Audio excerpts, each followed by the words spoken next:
많은 사람들이 착각하는 것 같아요. 행복에 이르는 길은 더 많은 돈을 벌고 더 비싼 것을 사는 것이라고요. 소위 말하는 명품이죠. 하지만 하버드에서 합의하에 이행된 심리학 연구에 따르면요. 안녕하세요. 저는 피터 싱어입니다. 프린스턴 대학교에서 실천 윤리학을 가르치는 교수입니다. 한국어로도 번역된 몇몇 책들의 저자입니다. 열심히 일하고 노력하지만 여전히 급여가 낮은 곳에서만 일자리를 찾을 수 있는 사람들도 있습니다. 반면 더 능력을 많이 지닌 다른 사람들은 그들을 고용한 기업에서 더 가치를 인정받을 수 있어요. 그에 따라 더 좋은 급여를 받게 되겠죠. 따라서 불행하게도 우리는 완전한 공평함을 얻을 수는 없습니다. 비록 모든 사람들이 일하고 노력하더라도 우리는 여전히 차이점을 가지고 있다고 생각합니다. 예를 들면 수학을 더 잘하는 사람들은 더 많은 돈을 벌거나 컴퓨터 과학에 더 유능합니다. 그리고 컴퓨터로 일하는 것은 더 많은 돈을 벌 수 있게 해주죠. 그런 능력이 없는 사람들에 비해서요. 또한 미국에는 사회 서비스 제공이 좋지 않아요. 실업자들에게는 이득이 없습니다. 제 생각에는 이게 문제 같아요. 또한 위험에 빠진 사람들에게 정부 서비스가 닿지 않아요. 충분한 공공주택이 없습니다. 집이 없어진 사람들을 위한 것이요. 충분한 심리 상담소나 정신의학적 지원이 없습니다. 정신병을 앓고 있는 사람들을 위한 것이요. 따라서 많은 사람들이 가난해지는 것이에요. 더 많은 돈을 버는 사람이 더 행복한 경향이 있다고 합니다. 하지만 이것을 그래프로 본다면 처음에는 굉장히 가파르게 상승합니다. 따라서 정말 가난한 사람들의 경우 그들의 소득이 상승하면 그들의 행복도 매우 상승할 것입니다. 하지만 그들이 가난함에서 한번 벗어난다면 아마도 미국 기준으로 1년에 7만 달러에서 7만 5천 달러 정도일 것 같아요. 한번 그 수준에 도달한다고 해도 여전히 행복도는 상승합니다. 하지만 굉장히 점차적인 상승이라는 것이죠. 반면에 1년에 2만 달러로 시작해본다면 그리고 그것을 2배 한다면 행복에 있어서 굉장히 큰 상승이 있을 것입니다. 하지만 이미 1년당 7만 5천 달러로 시작한다면 15만 달러로 2배 한다고 해도 행복에 있어서 그렇게 큰 상승은 없을 것입니다. 낮은 수준에서 시작했을 때 얻었던 행복과 비교해서요. 많은 중요한 요소들이 있는 것 같지만 좋고 가까운 사적 관계를 가지는 것이 중요한 것 같아요. 가족과 강한 친밀감을 가지고 있거나 혹은 사랑하는 사람들이나 친한 친구들과 좋은 관계를 맺는 경우죠. 이런 사람들이 더 행복하다고 합니다. 사적 관계를 가지고 있지 않은 사람들에 비해서요. 우리는 사회적 동물이에요. 이것이 첫 번째 요소인 것 같고요. 제가 말하고 싶은 두 번째 요소는요. 삶의 만족도가 가치를 지니고 있는 일을 하는 것에서 오는 것 같아요. 특정한 일을 하는 것을 보람있다고 느낄 수 있겠죠. 제 생각에는 많은 사람들이 착각하는 것 같아요. 그리고 소비자 사회로 인해 착각하는 것 같죠. 행복에 이르는 길은 더 많은 돈을 벌고 더 비싼 것을 사는 것이라고요. 소위 말하는 명품이죠. 유명한 브랜드 상품만 사는 것이요.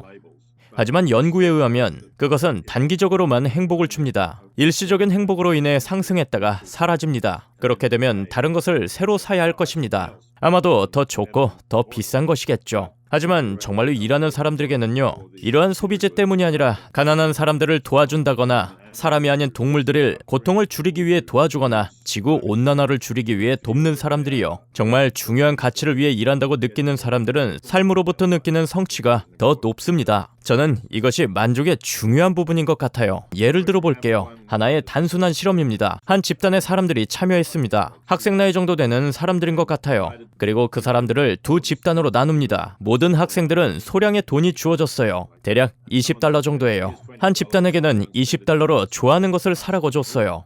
다른 집단에게는 돈이 필요한 사람들을 돕는 데 쓰라고 줬어요. 그 후 날이 저물었을 때 돈을 돌려받았고요. 사람들에게 물어봤습니다. 오늘 하루를 얼만큼 즐겼는지에 대해서요. 그들이 발견한 것은 돈으로 남을 도우라고 지시받은 사람들이 그날 하루를 더 즐겁게 보냈다는 것이었어요. 자신을 위해 무언가를 산 사람들에 비해서요. 이것은 굉장히 작은 예시이지만 의미가 있어요. 많은 연구들이 있습니다. 언제 사람들이 소비재를 사는지, 언제 짧은 행복감을 느끼는지, 그리고 그것에 적응하는 과정까지에 대해서요. 그리고 전반적으로 보면 행복의 수준은 장기적인 관점에서 상승하지 않아요.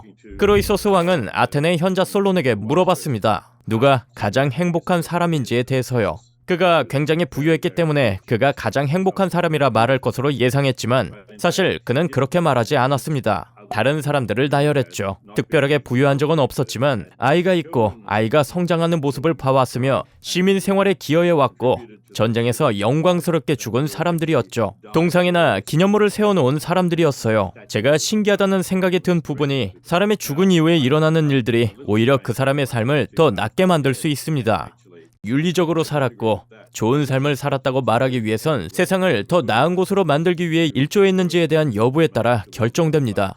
더 나은 세상이란 다른 사람들을 돕는 것일 수도 있고, 하지만 구체적으로 제 생각에는 극도로 가난한 사람들을 돕는 것입니다. 그 사람들의 인생에 큰 변화를 줄 수 있기 때문이죠. 부유한 사람들을 돕는 것과는 차원이 다릅니다. 하지만 인간이 아닌 동물들을 돕는 것도 굉장히 중요하다고 생각합니다. 스스로를 돌볼 수 없는 동물들을 도왔다는 생각에 성취감 또한 있죠. 인간관계를 잘하고 우정을 지속하는 것도 중요합니다. 그리고 내 자신의 가치관에 맞게 사는 것도 중요하죠. 내가 살면서 성취하고 싶은 것이 무엇인지 생각해보세요. 무엇이 진정으로 중요한지 생각해보고 내가 세상에 어떤 영향을 줄 수 있는지 생각해보며 그리고 그 가치에 맞게 살면 됩니다. 사람의 본성은 환경에 맞춰서 바뀐다고 생각합니다. 사람들이 대체로 우호적인 좋은 사회에선 잘 협력하고 서로 격려하는 그런 행동들이 타인 또한 우호적인 자세를 취할 수 있게 합니다. 반면에 비우호적인 사회, 협동심이란 없고 서로를 경계하며 서로가 서로를 의심하는 불쾌한 분위기를 뿜는 환경입니다. 낯선 사람에게 적대적인 태도를 보이기도 하고 말이죠. 인간의 본성이 다 동일하다고 말할 수 없습니다. 한 사람의 본성이 다른 사람의 본성보다 더 악할 수도 있어요. 그게 불가능하다는 말은 아니지만 하지만 전체적으로 보면 대부분의 사람들은 좋은 환경에서 살고 있다면 충분히 좋은 사람이 될 수 있는 능력을 갖추고 있다고 생각합니다. 그리고 그렇지 못한 환경에서는 좋은 사람으로 성장하기는 힘들죠. 트롤리 딜레마의 두 가지 버전이 존재합니다. 첫 번째 버전에서는 트롤리란 기차 혹은 전차라고 생각하시면 되는데 폭주하는 통제불능의 기차입니다. 트롤리 문제의 첫 번째 버전에서는 만약 선로 위를 계속 달리게 된다면 선로 위에서 일하고 있는 5명의 사람들을 칠 것입니다. 그리고 그 사람들을 죽게 할 것이에요. 당신이 할 수 있는 유일한 방법은 스위치 버튼을 누르는 것이에요. 스위치 버튼을 움직여서 다른 선로로 향하는 것입니다. 그 선로에는 오직 한 명만 있어요. 그리고 그 한 명만 죽을 것입니다. 여기서 질문은 어떻게 해야 할 것인가예요. 이 상황에서 대부분의 사람들은 스위치 버튼을 바꿔야 한다고 말해요. 5명의 사람들을 죽이는 것이 아니라 오직 한 명만 죽게끔 하는 것이지요. 제 생각에는 대략 80%의 사람들이 스위치를 당기고 오직 20% 사람들만이 스위치를 안 당길 것 같아요. 트롤리 문제의 두 번째 버전이 있습니다. 오직 한 개의 선로만이 존재해요. 스위치 버튼도 없고요. 다른 선로도 없어요. 하지만 서 있을 수 있는 다리가 있어요. 여기서 트롤리 기차가 달려오는 것을 당신은 보았고요. 당신이 아무것도 안 한다면 5명의 사람이 죽을 거예요. 당신이 5명의 사람들을 살리기 위해 할 수 있는 일은 굉장히 무거운 한 사람이 당신과 함께 다리 위에 서 있는 중이고요. 그 사람은 기차를 보기 위해 몸을 구부리고 있어요. 당신이 그 사람을 민다면 그는 선로 위에 떨어질 것이에요.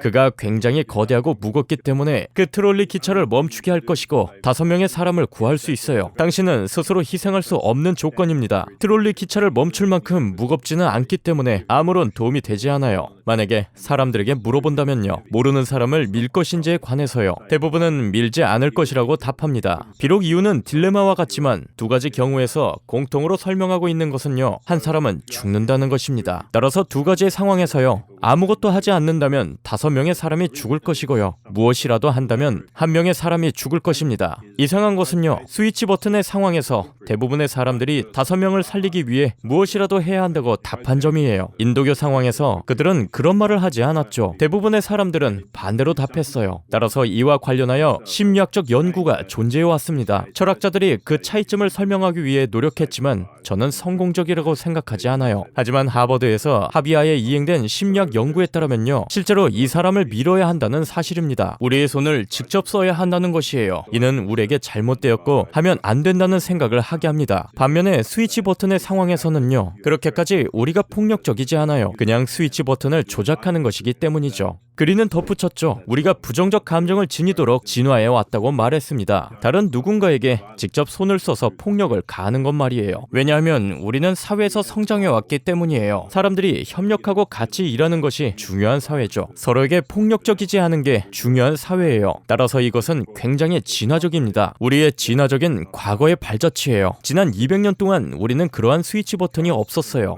죽지 않게 사람들을 살리는 스위치 말이죠. 따라서 우리는 그것에 대한 발전된 정답도 없죠. 만약 75명의 사람들에게 이것이 옳다면요, 스위치 상황에서 한 명을 희생시킨 대가이죠. 5명의 사람들을 구하는 것 또한 옳게 됩니다. 인도교 상황에서 한 명을 희생시킨 대가로요. 확실히 일관되게 생각하면요, 가장 큰 행복을 만들어내려고 한다거나 혹은 이 경우라면 가장 많은 사람들을 살리려고 하는 경우겠죠. 제가 문제에 줄 답은 굉장히 공리주의적입니다. 하지만 그리는 설명하고자 합니다. 사람들이 그러한 판단을 가지고 있는 것인지에 대해서요. 그는 우리가 무엇을 해야 하는지를 알려주는 게 아니에요. 저는 가장 많은 수의 사람들을 살리려고 해야 한다고 생각해요. 그리고 우리가 스위치 버튼도 당기고 인도교에 사람을 밀어야 한다고 생각합니다.